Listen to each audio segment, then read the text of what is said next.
Every morning gives you power, but most give it away before they even get out of bed.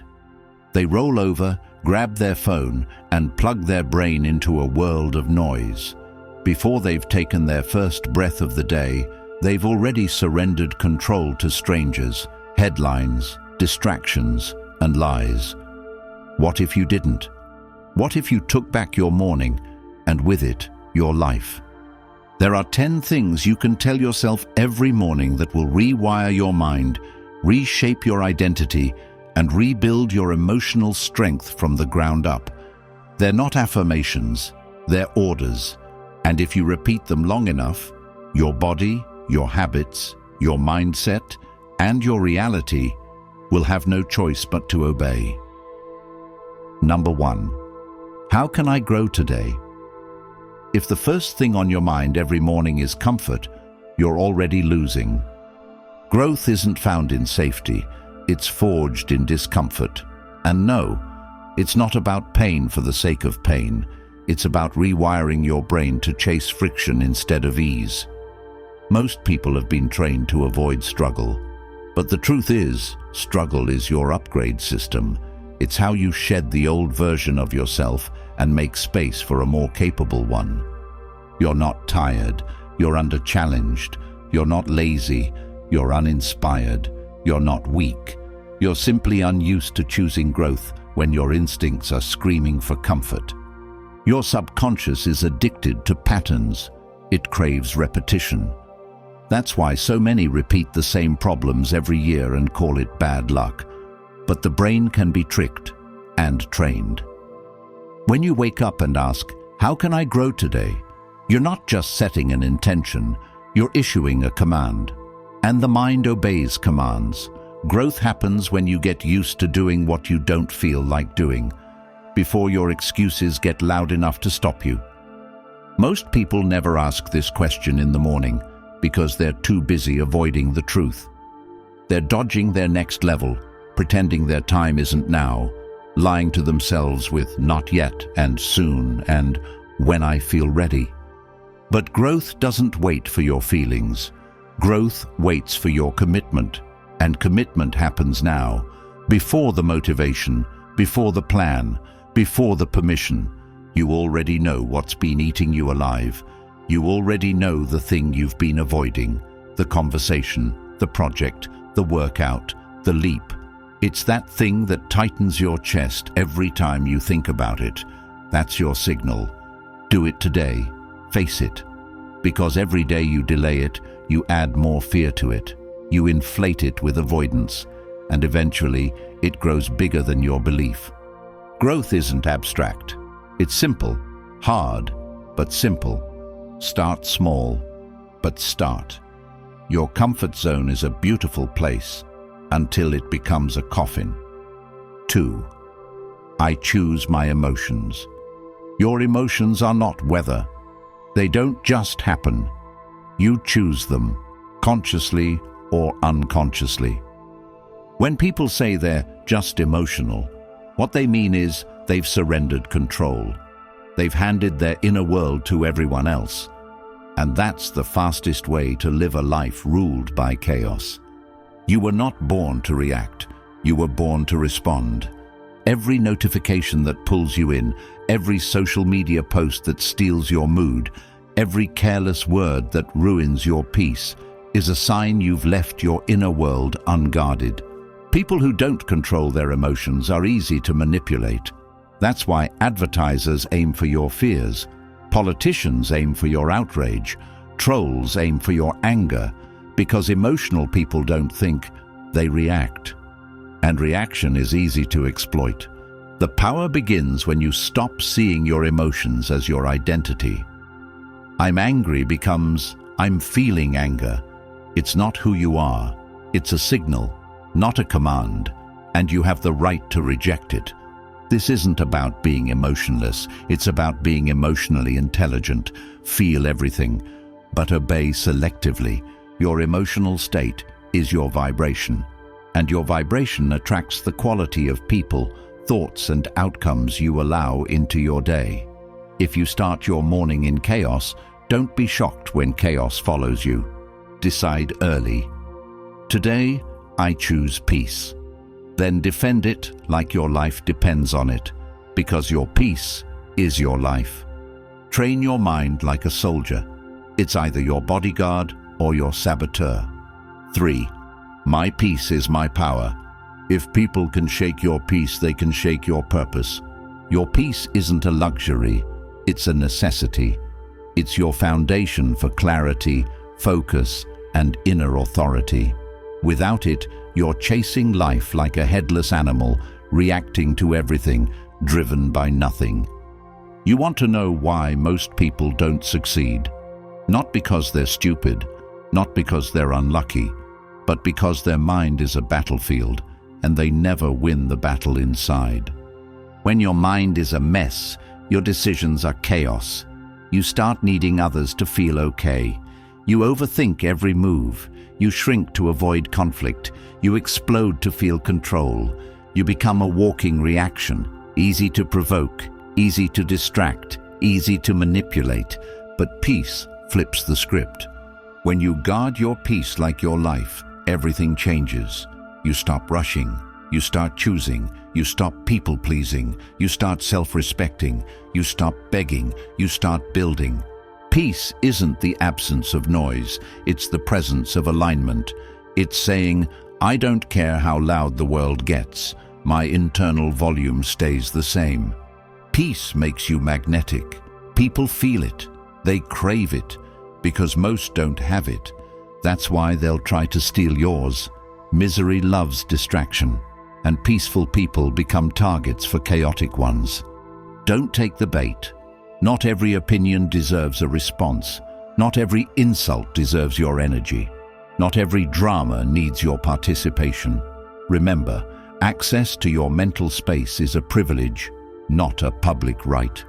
Give your peace a gate, then close it to anything that doesn't serve your future. Number 4. I am not what others think. If your worth rises and falls with people's opinions, you'll never know who you are. Most people live like mirrors, only reflecting what others think of them. They adjust their tone to please, their goals to fit in, their voice to not offend, and then wonder why they feel like strangers to themselves. You were not born to perform, you were born to become, and becoming requires discomfort, especially the discomfort of being misunderstood.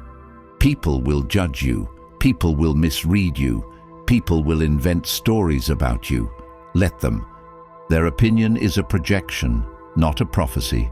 The moment you shape your life around validation is the moment you kill your uniqueness. You weren't made to be average, but average is the price of universal approval.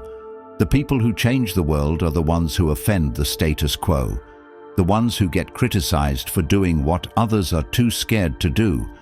You'll never be remembered for being agreeable. You'll be remembered for being authentic. So stop apologizing for not fitting in. You weren't made to fit in. You were made to stand out. On purpose, for purpose. Your identity isn't up for debate. It's a declaration. Live in a way that would terrify the insecure, that would offend the lazy, that would trigger the comfortable, because those reactions mean you're becoming a threat, not to others, but to everything trying to hold you back. Number 5. I focus on what I can control. There's nothing more exhausting than trying to control what was never yours. You weren't meant to fix everything. You weren't built to carry every problem, every fear, every outcome. But most people spend their entire lives drowning in things they can't change. They fight reality. They resist what is. They obsess over what might happen and forget to master what is happening. That's not noble. That's self-sabotage. Freedom starts with focus, and focus begins with surrender, not to defeat, but to clarity. When you waste your energy on other people's opinions, you drain the power you need for your mission. When you worry about timing, outcomes, the past, the weather, the news, the algorithm, you're surrendering your agency to ghosts. Control is local, micro, small, but it's everything. You can control your breath, control your attention, control what you put in your body, what you say, how you show up, what you choose to ignore, what you choose to amplify. Everything else is noise. The world doesn't owe you stability, so build it yourself by shrinking your circle of control until it's unshakable. Your peace doesn't come from everything going your way.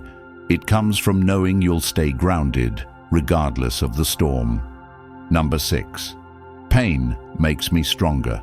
You weren't meant to escape pain. You were meant to use it. Pain is the most honest teacher in your life. It doesn't lie. It doesn't flatter you. It doesn't let you pretend. It shows up uninvited and leaves only when you learn what it came to teach. Most people try to numb it, run from it, label it as something bad. But avoiding pain is avoiding power. The people who break the most are the ones who try hardest to stay comfortable. Your greatest strength will come from your darkest seasons. That's not motivational fluff, it's biology. The brain grows when it's forced to adapt. The spirit hardens when it's pushed to the edge. Your emotional resilience sharpens only in the fire. Weakness comes from luxury, from avoiding failure, from always being fine. You weren't made to be fine. You were made to feel everything, to burn and rebuild, to face storms and walk out scarred but smiling. There's no shortcut around suffering. If you avoid pain today, you're only guaranteeing a heavier pain tomorrow. The avoidance becomes addiction. The comfort becomes prison. Stop asking for easier days. Ask for stronger legs. Ask for thicker skin. Ask for truth instead of safety. You don't grow in healing circles and therapy rooms alone. You grow in confrontation, in heartbreak, in humiliation, in starting over when you thought it was too late. It's not about being reckless. It's about being real. Life will break you.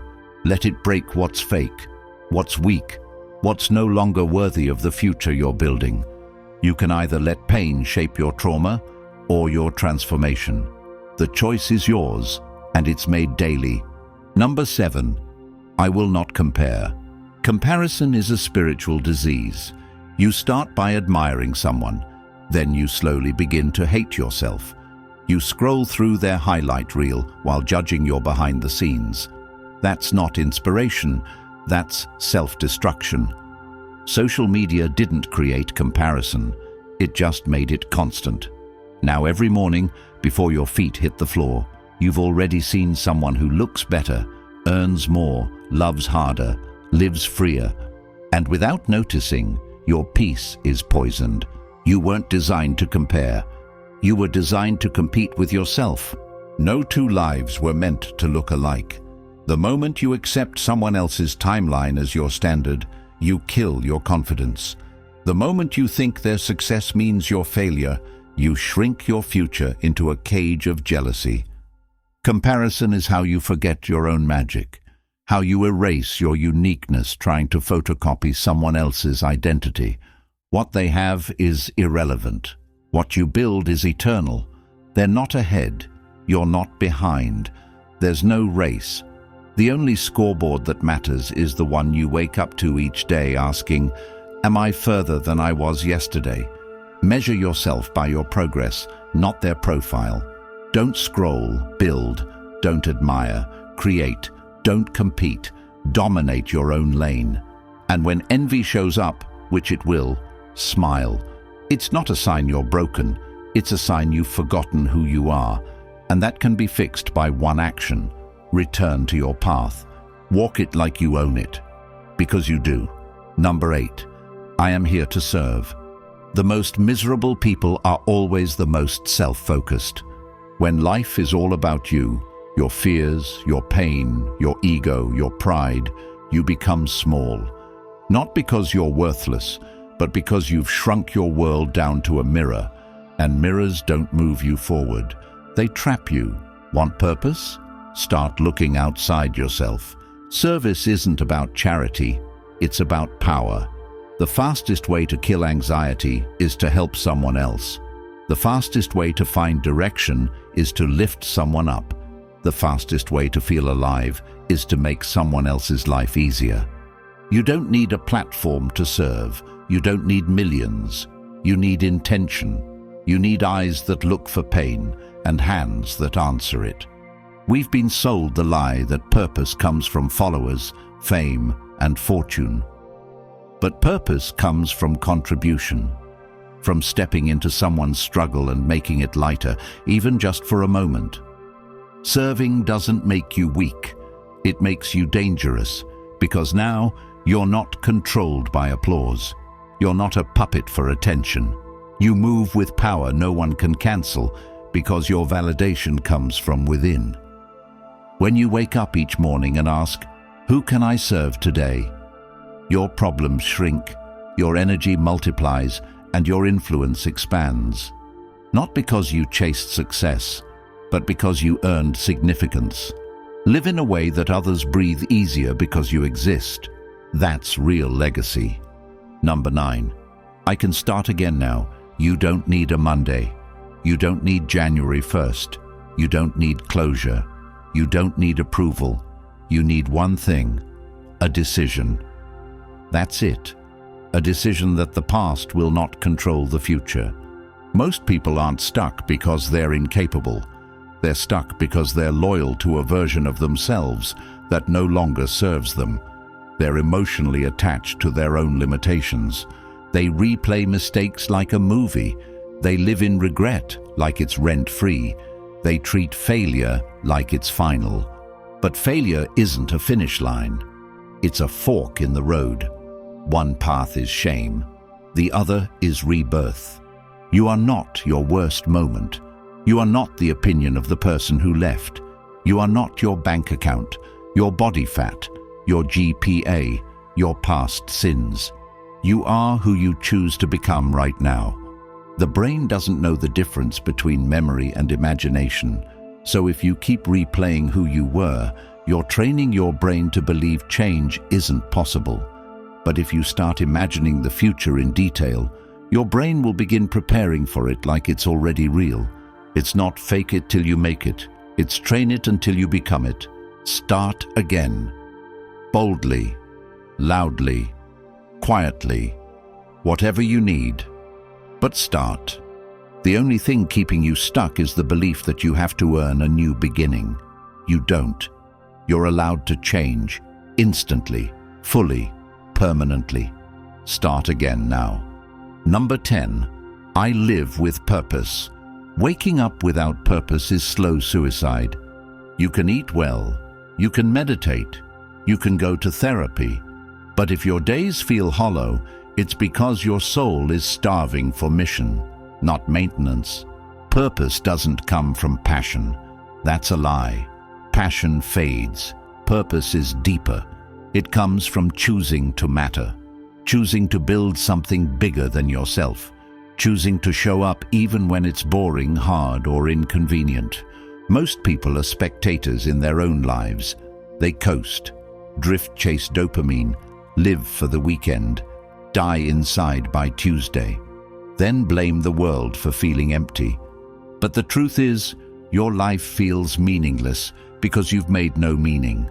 Purpose is made, not found. It's forged in daily sacrifice. It's built in the habits no one applauds, in the work that doesn't go viral, in the integrity that no one sees. When you wake up and say, "I live with purpose," you're making a contract with discipline. You're saying, "I don't need to feel like it to do it. I don't need to be in the mood to be on mission." That's the mindset of warriors, of builders, of legends. Living with purpose isn't just about big dreams. It's about small decisions, done with clarity, repeated with obsession. 1 hour of deep work, one conversation where you listen fully, one moment where you resist the scroll and pick up the pen. That's purpose in motion. And when you stack those moments, day after day, you become unstoppable. Not because you're special, but because you're aligned. So stop wondering, start deciding. You're not here to survive, you're here to build. Live like it. Don't just listen to this, live it. Repeat these truths every morning, not as hype, as shields, as tools. The world won't get easier, but you'll get stronger. You won't become lucky, you'll become undeniable. People will ask, what changed? And you'll know the answer, I did, every morning, before the world even had a chance to touch me. Subscribe to this channel, not for me, but for everyone out there searching for clarity in the chaos. Your likes, your comments, your shares, they're not just digital signals, they're lifelines. They help bring these truths to people who've been lost in noise for far too long.